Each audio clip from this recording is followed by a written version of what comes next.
La maison d'à côté épisode 61, Mathias devant la maison des Condé finit de parler au téléphone avec Rebecca. Quelqu'un pointe son arme sur Mathias, choqué les alliances tombent par terre. Pilar reçoit l'appel d'une femme la menace de lui faire payer ce qu'elle a fait à Ricardo. Pilar lui dit qu'elle faisait que son travail en tant que thérapeute. Hilda de son côté ordonne Milio de l'accompagner mais ce dernier trouve il mérite pas d'être resté à côté d'un aveugle pour pas l'embarrasser. Hilda essaie de lui faire comprendre elle l'aime. Milio trouve l'amour n'est pas suffisant, il la supplie de pas perdre son temps avec lui, qu'elle va trouver quelqu'un qui lui rend heureuse.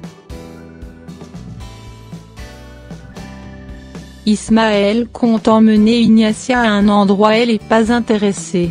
Elle lui dit qu'elle a rencontré Mabel, qu'elle était pas au courant de la mort d'Ivan. Rebecca frappe à la porte, Ignacia ouvre et lui demande de partir avec elle. Rebecca curieuse aimerait savoir ce qui se passe, elle rentre dans la chambre, Ismaël était plus là. Javier de son côté se prépare pour le mariage, Andrea lui rappelle Rebecca l'a pas invité, il réplique qu'il n'a pas besoin d'invitation pour se rendre au mariage. Rebecca commence à s'inquiéter, Mathias n'est pas à l'intérieur alors qu'elle vient de parler avec lui qu'il était devant la maison. Elle sort et voit sa voiture garée, elle trouve les alliances par terre, elle est sur le choc. Gonzalo rentre pour appeler la police. Javier surgit avec ses enfants. Rebecca le pointe du doigt de la disparition de Mathias. Javier l'explique qu'il l'a pas vu depuis 2 semaines.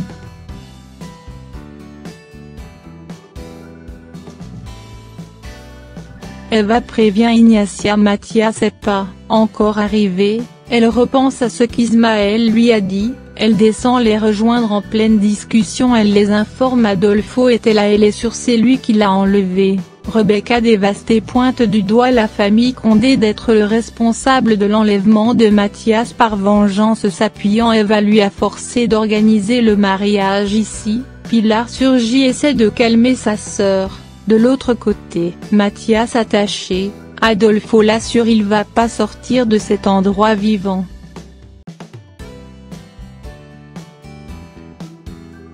Rebecca a le pressentiment qu'elle verra plus Mathias. Pilar lui demande d'avoir confiance en Gonzalo qui va les aider à trouver Mathias.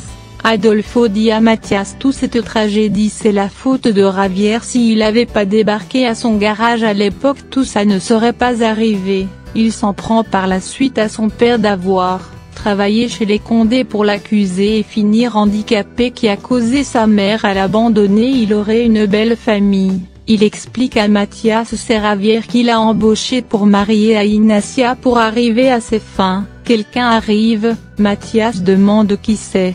Ismaël lui dit c'est son complice depuis le premier jour, celui qui a structuré le plan contre les Condé, le cerveau de tout. Ismaël présente Iñaki Moa à Mathias, il est choqué de voir c'est Gonzalo. Mathias lui demande pourquoi tout ça alors que Renato laisse l'héritage de sa famille entre ses mains. Gonzalo l'explique le plan a toujours été de détruire les Condé, au premier lieu c'était financièrement mais tout s'est avorté après Renato a découvert les détournements et le plan a changé. Gonzalo a épousé Ignacia pour contrôler. Adolfo l'explique comment ils ont tué Ivan pour prendre sa place parce qu'il refusait de collaborer avec eux. On montre la scène où ils lui ont balancé par la fenêtre.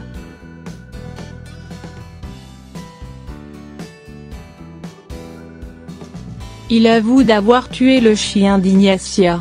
Mathias pense Ignacia est bigame. Gonzalo l'explique il a jamais marié avec Ignacia, le prêtre c'est lui qui l'a embauché, le mariage n'est pas officiel.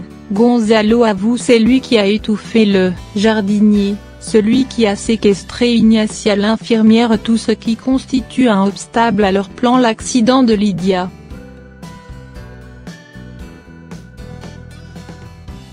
Gonzalo tristes explique que leur mère les abandonne, il avait 12 ans et ses 2 frères 7 ans après l'arrestation de leur père. C'est Nina la servante qui leur emmenait dans sa maison, ils ont changé de nom, prétendre qu'il était ses neveux. Épisode 62, Nina est morte 2 ans après ils ont gardé sa maison. Gonzalo par la suite furieux d'apprendre sa mère est en ville, Adolfo pleure de repenser leur mère a abandonné, il souvient même pas de son visage. Gonzalo lui prend dans ses bras, Mathias finit à se libérer de la corde, il s'apprête à les attaquer. Gonzalo était plus rapide, il lui a tiré dessus, il s'écroule sur ses genoux. Gonzalo lui tire à nouveau une balle à la tête. Gonzalo demande à Adolfo de débarrasser du corps. Rebecca sent quelque chose, elle pleure disant à Pilar quelque chose est arrivé à Mathias.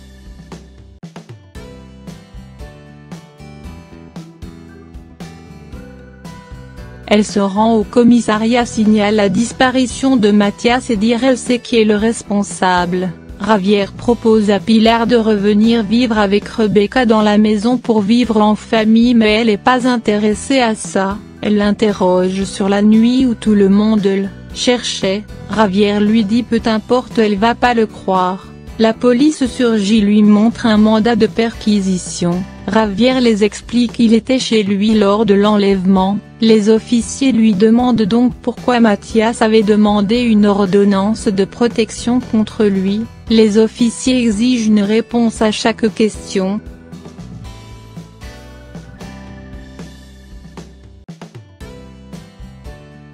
Gonzalo essaie de calmer Rebecca qui arrête pas de pleurer.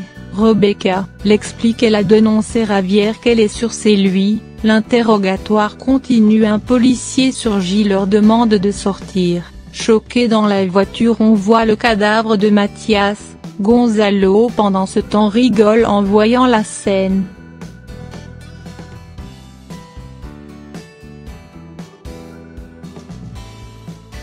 Eva rassure Rebecca, elle a rien à voir avec la disparition de Mathias. Elle reçoit l'appel de la police l'informant la mort de Mathias. Elle annonce la nouvelle à Renato par la suite. Elle est convaincue c'est Javier qui est responsable.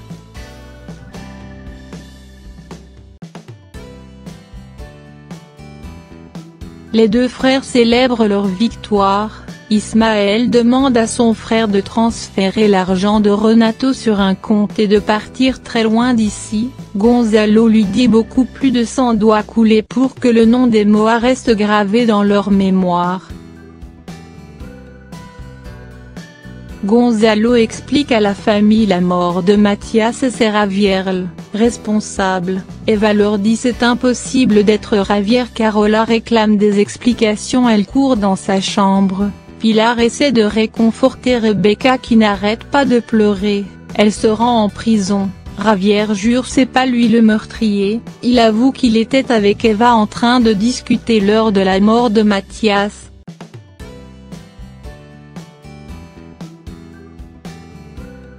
Ignacia supplie Gonzalo de rester avec elle ce soir, mais ce dernier lui dit qu'il peut pas rester. En sortant, Emilio sollicite son aide, l'expliquant Iñaki est le nom de troisième frère qu'il est sûr c'est lui avec Adolfo qui a tué Mathias. Gonzalo s'apprête à l'étrangler mais il s'est arrêté, il sangle Adolfo de pas pouvoir confondre ces deux dans leur enquête. Gonzalo lui demande de s'en charger d'Emilio, quant à lui il va s'en charger de Carola. Ignacia fait des cauchemars comme d'habitude. Eva rend visite à Pilar, elle profite de lui demander ce qu'elle faisait avec Javier le soir de l'assassinat de Mathias.